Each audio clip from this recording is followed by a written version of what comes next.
And Jan gave me this material, and she said, "No, there's enough there, Mother, to make me a blouse."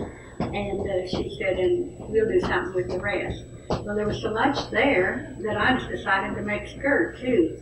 So we got a dress out of the deal, and I feel like I came out the long end of the deal. Thank you, Margot. And she's wearing her gold pins with it.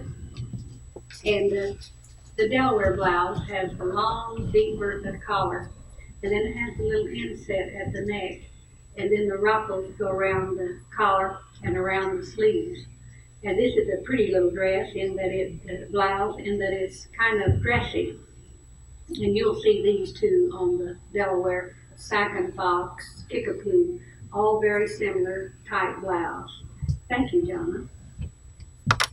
So we made a short dress. And it's a metallic cloth. It's a very pretty cloth because it picks up lights. And at this holiday season, these are the type of things that you like to have, something special. And then she's wearing her hair ties and the bone and scarabee and 2 silver pins.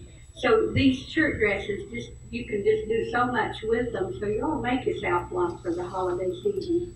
Thank you, Julia. Our shirts can be worn with slacks and beads and our pins, and they're so attractive.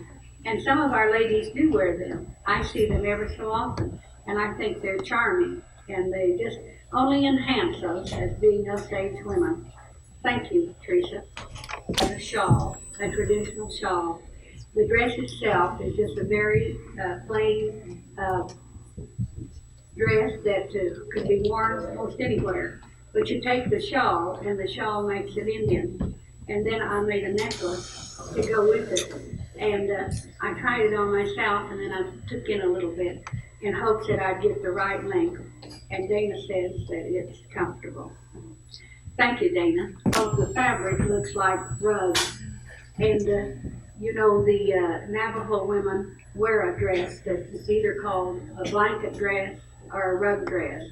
And they put the 2 rugs together, and then they stitch them across the shoulders, and then they wear the beautiful concho belts with them. Well, we don't have the concho, so we're going into a cut bead that was made by Ollie Anderson, and it has the matching earring. And I said, Ollie, I want this all one color. She said, one color, Georgian? You don't make them just one color. I said, but that's what I want. And I had to argue with her a little bit. But this is that pretty blue cut bead, and it's just taken bead at a time. Thank you, Charlene. It's coming back. So let's all get on with using it. You're going to have to iron if you use cotton. But this is a dress that has a matching print, and it has a traditional shirt. And then she's decorated it with some silver, and it looks real pretty, Cecilia. Thank you. Every year to the Marine Corps dance, wherever they're at. She said, Mother, you have to make me a red, white, and blue dress because I have to wear it to the Marine Corps ball. So I said, all right. So this is the result. It has the ribbon work down the front, and it's an empire line, has the bell sleeves, has the red and purple, a real pale turquoise and white, and then she has a little matching purse that goes with it. And I know the Marines were pleased when you arrived, Jan. Thanks. It has a design that would be very similar to a rug, and then this has the layered look. It has the purple, I guess that's not a cow neck, but it's a high neck blouse, and then with the boots, it's very striking, Jodelle. I like it. Thank you. In her squash blossom, in her belt, and it also has the layered look. And Cynthia has boots also with this. And these dresses, they're kind of hard to iron, but they wash nicely. And this is they're cotton, and they do look like rugs. That's what they make me think of, anyway. And so I call them my rug dresses. Thank you, Cynthia. It's made out of cotton, and it has the blouse, and that look is really in now, you know, the little gathered look. And Jonna is wearing it with a blouse that's just the latest, and her boots. And this is just a little plain cotton blouse, skirt and blouse. And my late sister Louise, she made this. And Catherine, my niece used to model it for us because she was really bitty like this too. And we took our pattern from Mrs. Freddie Spotted Bear's mother. Thank you. And it's a little ponca dress in cotton. I had to try it. And Madeline says, I can't make that yoke black like I'm supposed to. I'll just make it off of the print and the material. And I said, you just go ahead and make it. So she did. And the little necklace that she's wearing is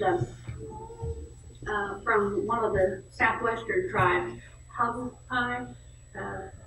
And I got this in South Dakota at the National Indian Women's Conference. And then, did you get the earrings on with it? And so the earrings and this little necklace go so well together that I enjoy wearing them, and I think they look nice with this dress. Thank you, Martha. This is one that it has a lot of dignity, and this is Luke's cloth, as was the blue one that she wore. And this is a beautiful fabric to work with ribbon. Ribbon and loopsong complement each other. Double knit and ribbon kind of work at odds with each other. But this material is so gracious, and I've got a piece of lime green and a beige that I'm going to make up. Thank you, Jan. We're nearing her boots, and this has the little designs in it, look Indian. So I made me a little wool jumper and put the pink blouse, and then she has her own boots, so it makes it very striking. And then it has wine suede fringe on the belt. And this little dress has kind of been around too, as many of my dresses have been. Thank you, John. Now, along with the Osages, one of the beautiful things that we use in our clothes, particularly for the men, is the otter. So I had a piece of otter down there that I thought was just so pretty that I ought to show it. So I strung it around my neck, so to speak. And I feel very elegant with this otter around my neck. And it doesn't match, but that's the way it was. So I just put it on my dress. Now I want to thank all these ladies and girls for coming and helping me today, because you don't do anything alone. You have people that help you, and they have been gracious enough and kind enough to assist me today. And then Dolly, would you and Catherine and Marlene come down too? And these many of them helped me before. Cecilia and I, we cooked up something like I told you that didn't come off. But anyway, we worked hard at it. And Dana has helped me before, and my own daughter. And so I'm just grateful for them. And I want to compliment them and thank them personally. And here comes Marlene and Catherine. And I think Katie has shared her belt, so come on. And here's Margot and Cynthia. I want to thank you all personally for helping me. And now if you'll take seats out there in the audience, and I just have a few comments I want to make before I end this. And that, as I had said before, that you don't do anything alone. And whatever success that you might have, however you measure it, to your own personal satisfaction, then it is success. But like I say, these things you don't do by yourself. So at this time, I'd like to personally commend and pay tribute to some people who have been very helpful to me and my work that I've done. I've tried for a long time well, my family, my sisters and I, we were self-taught seamstresses. And we struggled along and made a lot of mistakes, but yet we enjoyed it. And I'd like to pay tribute at this time to the memory of my sisters, Anna Waller and Genevieve Tomey and Louise Redcorn. And also, I'd like to pay tribute to the late Maud Rowe and to that gracious and wonderful Potawatomi woman, Madeline Magnet. And Madeline is in Topeka, and she's in a nursing home, and she's getting along just fine. She's lost her sight and her hearing, but yet she's the still wonderful Madeline that she always was. And I was always losing things at the store, and we would find them, and when we'd find them, she'd say, "The world is saved." And so I think about those things, and then I'd like also to mention that I've had others to help me.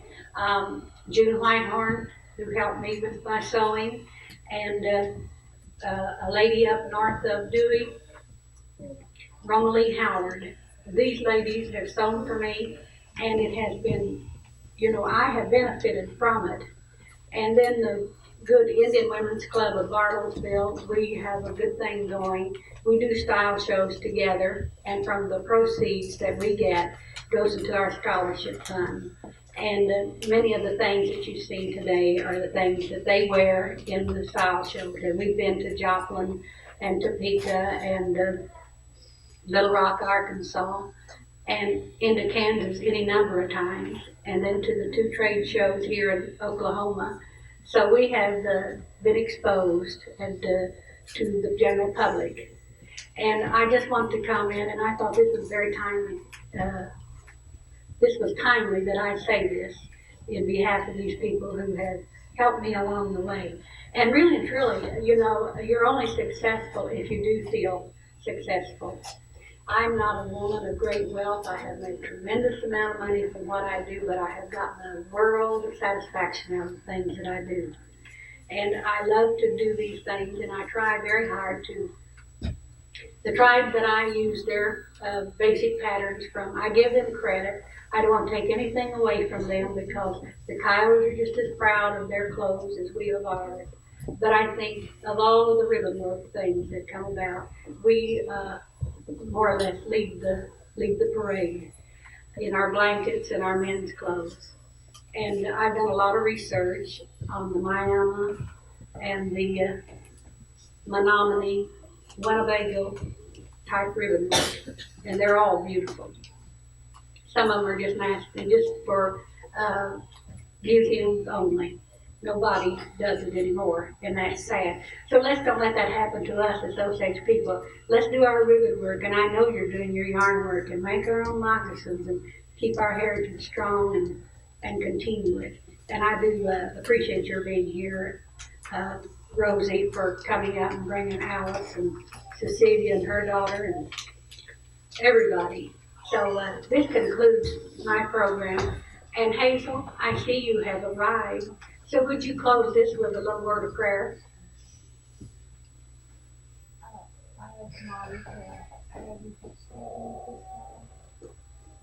I didn't hear you, Hazel.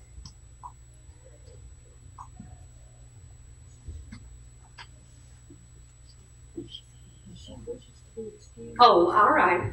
Well then, if you all stand, I will end this with a little word of prayer. Our dear Father, as we have gathered today to share in something that is ours, something that we cherish and respect, and we pray that it will be with us throughout our lives and that we will profit from it as Indian people and particularly as Osage people. And these people that are here today that make this a very happy day and a very fun day for all of us. And to Maud Chishawala and Ida, her helper, and bless them for their efforts and the hand of the work that they had in making today the day that it is. We ask all these things in thy name. Amen. Thank you. So I invited you to come in.